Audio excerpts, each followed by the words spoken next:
त्रिदलं त्रिगुणाकारं त्रिनेत्रं च त्रियायुधं त्रिजन्म पापसंहारम् एकबिल्वं शिवार्पणम् त्रिशाखैः बिल्वपत्रैश्च अच्छिद्रैः कोमलैः शुभैः तव पूजां करिष्यामि एकबिल्वं शिवार्पणम् कोटिकन्या महादानं तिलपर्वतकोटयः काञ्चनं शैलदानेन एकबिल्वं शिवार्पणम् काशीक्षेत्रनिवासं च कालभैरवदर्शनं प्रयागे माधवं दृष्ट्वा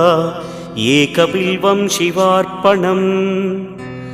इन्दुवारे व्रतं स्थित्वा निराहारो महेश्वर नक्तं हौष्यामि देवेश एकबिल्वं